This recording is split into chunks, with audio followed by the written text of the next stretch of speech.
את יודעת מה אני הכי הרבה אוהבת?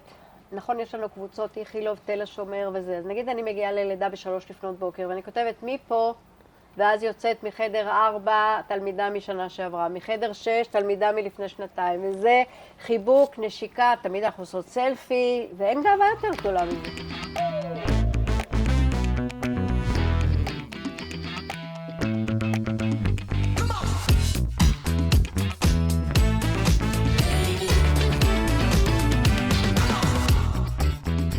אגיד לך מה הגאווה שלי.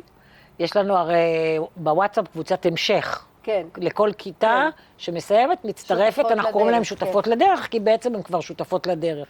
ומה שהכי מרגש אותי שם, זה שהן שואלות ומתייעצות, והיותר ותיקות עונות להם, וכאילו אנחנו כבר מיותרות שם. לא הייתי אומרת מיותרות, אבל כבר יש עוד... לא, גם אני רואה מה הן עונות. כאילו, הן עונות תשובות, שאני מאוד גאה בתשובות האלה, והן תומכות אחת בשנייה.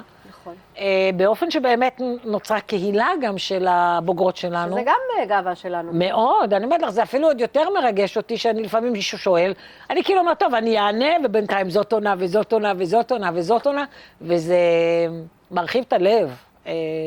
לדעת שגם הצעירות, לא בגיל, כאילו אלה שמסיימות, יודעות שיש ותיקות יותר, שיוכלו לתת יד, גם באמצע הלילה.